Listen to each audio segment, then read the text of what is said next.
प्रिय विद्यार्थियों, हम मध्यकालीन भारत का इतिहास पढ़ रहे हैं। हम 712 ईस्वी में हुए मोहम्मद बिन कासिम के हमले से चले थे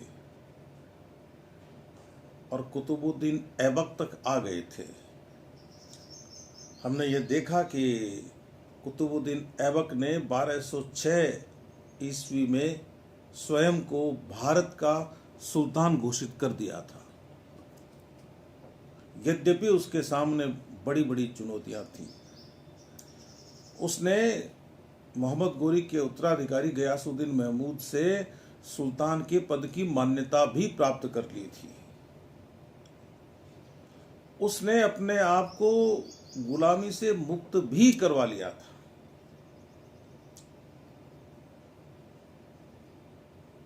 हमने ये देखा कि भारत में अपना शासन स्थापित करने के लिए कुतुबुद्दीन ऐबक की कोशिश में कोई कमी रही नहीं, लेकिन इतिहास सफलता उसके खाते में लिखता है जो सफल होता है। इतिहास का स्वभाव यही है। एक प्रश्न आएगा आपके सामने कि भारत में मुस्लिम सत्ता का वास्तविक संस्थापक किसे कहा जाना चाहिए और क्यों कहा जाना चाहिए। 3 नाम आपके सामने होंगे। एक नाम तो मोहम्मद गोरी का होगा, दूसरा कुतुबुद्दीन ऐबक का होगा और तीसरा नाम होगा इल्तुतमिश का। मोहम्मद गोरी को हम भारत में मुस्लिम सत्ता का संस्थापक इसलिए नहीं मान सकते। संस्थापक शब्द पर ध्यान दीजिए। फाउंडर इसलिए नहीं मान सकते कि वह यहां रहा ही नहीं। उसने भारत में रहकर भारत का शासन नहीं किया। भारत पर उसका नियंत्रण बना रहे, उसका कब्जा बना रहे, इसके लिए वह अपने आदमी यहां छोड़ गया। उन्होंने उसकी तरफ से शासन संभाला। उनमें से प्रमुख था कुतुबुद्दीन ऐबक। जब 1206 ईस्वी में मोहम्मद गोरी मर गया, या यूं कहें कि उसे मार दिया गया, या यूं कहें कि उसे खोखरों ने मार दिया,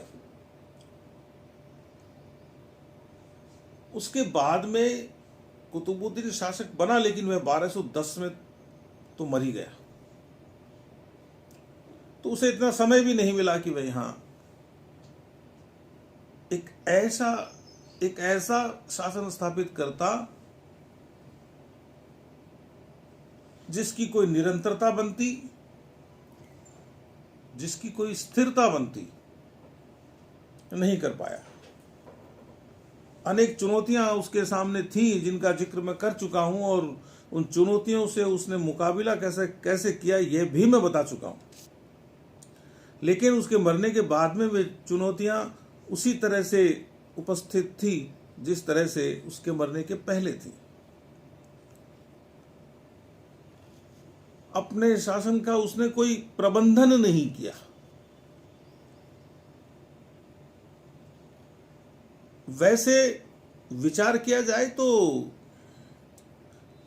शासन का नाम ही प्रबंधन है, और इस प्रबंधन में मैं आपको बताऊं, सैनिक अभियान चलाकर या अपनी सेना को सुदृढ़ करके अपने आप को बचाए रखना या अपना कुछ विस्तार कर लेना, यही शामिल नहीं होता है। आपने अपनी सत्ता की निरंतरता बनाए रखने के लिए, यानी आपके मरने के बाद भी यह शासन इसी तरह चलेगा या इससे अच्छा चलेगा, यह आश्वस्ति आप इतिहास को दे नहीं सके। उसके बाद उसका पुत्र आराम शाह गद्दी पर बैठा और वह कुछ महीनों ही रह पाया, क्योंकि विभिन्न सरदारों ने कुतुबुद्दीन ऐबक के दामाद इल्तुतमिश को बदायूं से बुलाकर गद्दी पर बैठाया। न कोई कला और साहित्य के क्षेत्र में कुतुबुद्दीन ऐबक ने कोई बड़ा काम किया। कुतुब मीनार उसके खाते में है, 2.5-3 का झोपड़ा उसके खाते में है। और जब वह यह कुछ नहीं कर सका तो फिर उसे किस आधार पर हम संस्थापक माने। उसके बाद में इल्तुतमिश गद्दी पर बैठा, और जब इल्तुतमिश गद्दी पर बैठा तो ऐबक का तो वंश ही समाप्त हो गया था, आराम शाह के साथ एक नया वंश लेकर आया, नया इल्बरी वंश लेकर आया। उस समय वैसी ही चुनौतियां उपस्थित थी जैसी ऐबक के समय थी। तो इल्तुतमिश ने क्या किया कि अपनी चुनौतियों से डटकर मुकाबला किया।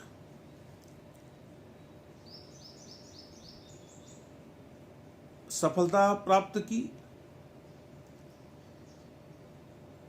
और सबसे जो महत्वपूर्ण बात है वह यह है कि उसने अपने शासन को सुरक्षित रखा, लेकिन उसका प्रबंधन किया, उसका मैनेजमेंट किया। उसके बाद भी उसकी सत्ता में एक निरंतरता दिखाई देती है। भले ही इल्तुतमिश का वंश बहुत आगे नहीं चला हो, लेकिन जो भी आया उसको एक व्यवस्था मिली। तो ये व्यवस्था बनाना यदि कोई जान लेता है, और यदि किसी सत्ता की स्थापना के सिलसिले में किसी शासक की यह बात करें कि उसने एक ऐसा तंत्र खड़ा किया, ऐसा एक सिस्टम दिया कि उसके मरने के बाद में वह सिस्टम जिंदा रहा अपने परिवर्तनों के साथ, यह वो कर सका। और इल्तुतमिश की अनेक बातें मैं आपको उसको पढ़ाने के दौरान बताऊंगा। खैर, तो इल्तुतमिश जो है वह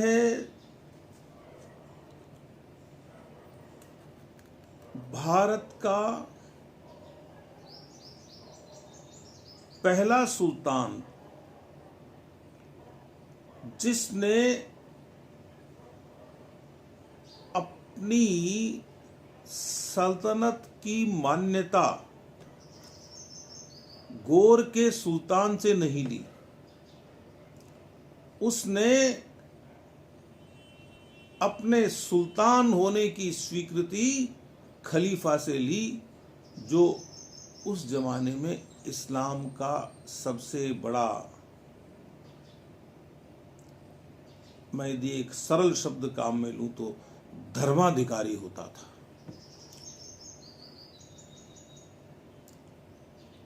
इल्तुतमिश, जिसे हम शमसुद्दीन इल्तुतमिश भी कहते हैं, और मिन्हास ने अपनी किताब में उसका नाम लिखा है तबकात नासिरी में, सुल्तान शमसुद्दुनिया बउद्दीन अबुल मुजफ्फर अल्तमश। तो इस इल्तुतमिश को अल्तमश भी कहा जाता है, यह आपको ध्यान रहे। यह इल्बरी तुर्कों के एक सरदार आलम खां का बेटा था।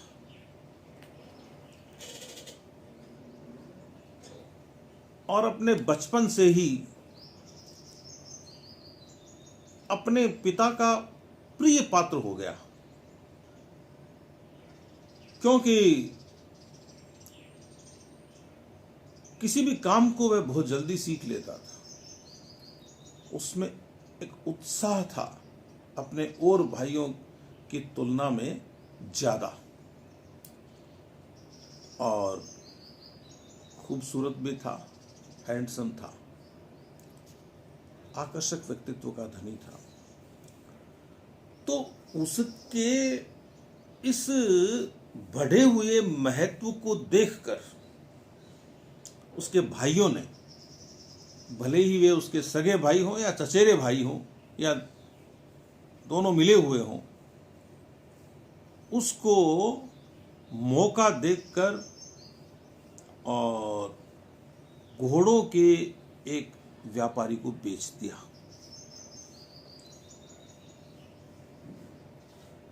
उसके बाद कभी इसने खरीदा, कभी उसने खरीदा, और आखिर में इसे कुतुबुद्दीन ऐबक ने खरीदा। इस तरह से यह ऐबक का गुलाम हो गया।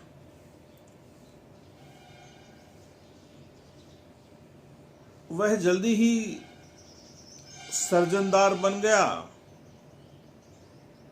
फिर अमीर शिकार बन गया, और आगे बढ़ते बढ़ते बदायूं का हाकिम भी बन गया। और यह कुतुबुद्दीन को बहुत अच्छा लगने लगा। अच्छा लगने के कई कारण होते हैं।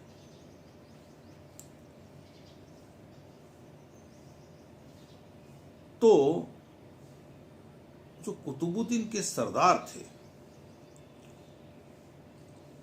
वे जानते थे कि ये कुतुबुद्दीन का प्रिय पात्र रहा है। कुतुबुद्दीन इसको पुत्र कहता था, बेटा कहता था, और सल्तनत संभाल सकता है, इसीलिए तो बुलाया। खैर,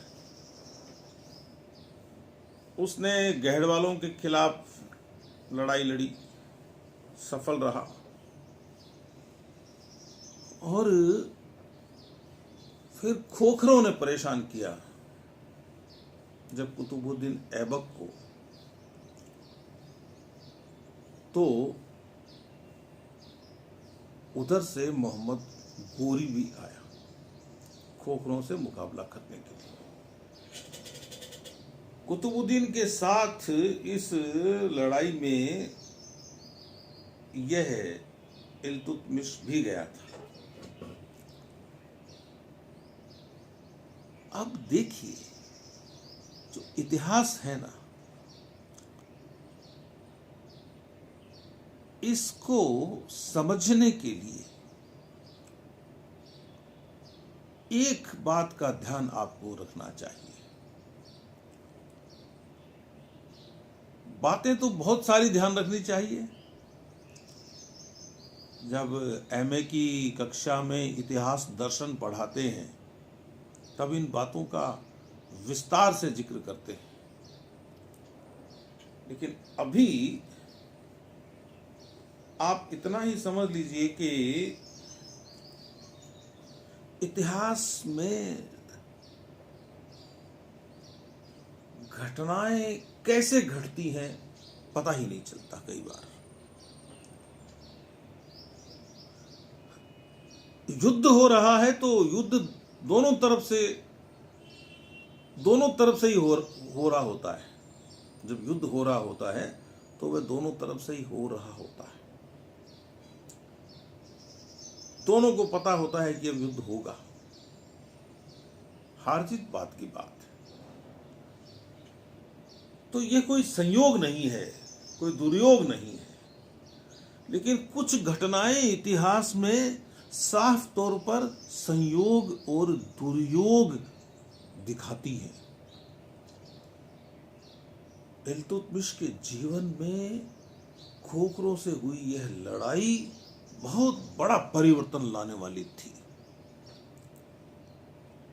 मोहम्मद गोरी स्वयं आया हुआ था, 1205-6 ईस्वी की बात है, और उसने देखा कि इल्तुतमिश तो बड़े पराक्रम से लड़ रहा है। वो जानता नहीं था कि इल्तुतमिश है, एक सेना नायक।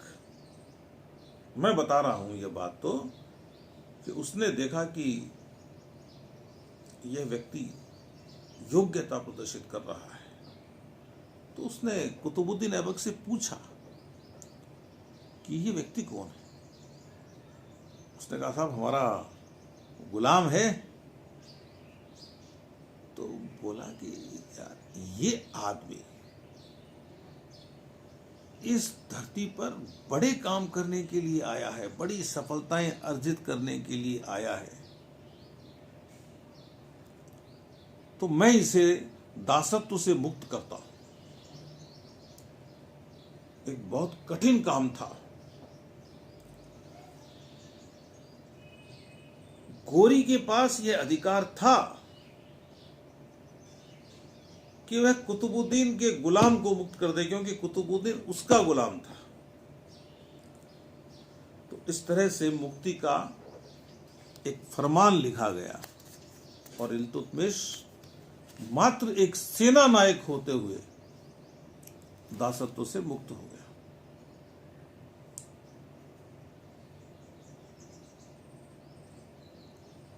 और बाद में जब कुतुबुद्दीन ऐबक मर गया तो उसका प्रधान सेनापति अली इस्माइल, जो दिल्ली देख रहा था, दिल्ली को संभाल रहा था, उसने कुछ दूसरे लोगों से मंत्रणा करके और उसको आमंत्रित किया। इसके सामने भी उसी तरह से कठिनाइयां मौजूद थी जिस तरह से ऐबक के सामने थी। जैसे ऐबक के मरने के बाद में शासन बिखरने लगा था। कहीं पर राजपूत अपने आप को स्वतंत्र घोषित कर रहे हैं, तो कहीं नासिरुद्दीन कुबाचा स्वयं को सुल्तान घोषित कर रहा है, तो कहीं अली मर्दान खान ने कर भेजना बंद कर दिया है।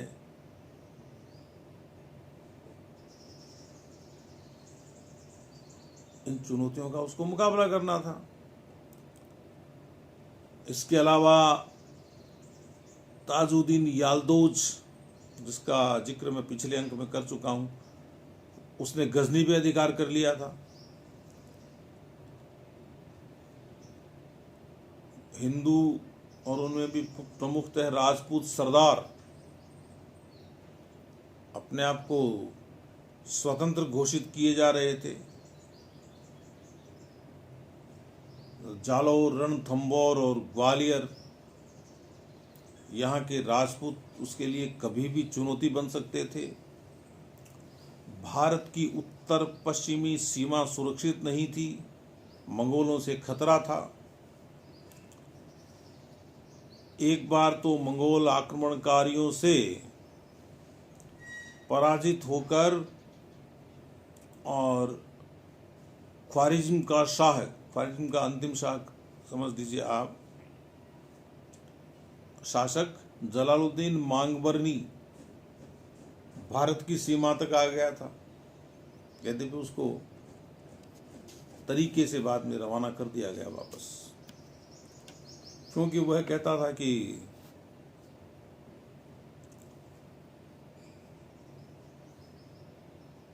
मेरे लिए इससे अच्छा कोई शरण स्थल नहीं हो सकता, वापस जाएगा तो मंगोल परेशान करेंगे। वह भी घुसना चाहता था इस हिंदुस्तान में। मंगोलों के डर से दूसरे देशों के लोग भाग भाग कर हिंदुस्तान की तरफ आ रहे थे। झेलम और सिंध नदी के बीच में जो रहने वाली जाति थी खोखर, उससे भी चुनौती थी। यद्यपि इल्तुतमिश को दासत्व से मुक्ति मिल गई थी, गुलाम नहीं था वो, लेकिन फिर भी कुछ सरदार ऐसे थे जिनका कहना था कि मुक्त हो गया तो क्या हुआ, गुलाम तो था ही, और एक गुलाम सुल्तान कैसे रह सकता है। कुछ अमीर मुइज्जी वंश के किसी व्यक्ति को गद्दी पर बिठाना चाहते थे। मुइज्जी मतलब मोहम्मद गोरी। मोहम्मद गोरी का नाम था मुइजुद्दीन बिन साम। कुछ लोग कुतुबुद्दीन के वंश के लोगों को ढूंढ रहे थे कि कोई कुतुबी सरदार इस गद्दी पर बैठना चाहिए। तो इल्तुतमिश के सामने बहुत सारी कठिनाइयां, और जब हम अगली बार मिलेंगे तो यह चर्चा करेंगे कि वह इन कठिनाइयों से मुकाबला कैसे कर सका। तब तक के लिए अनुमति दीजिए, फिर मिलेंगे। नमस्कार।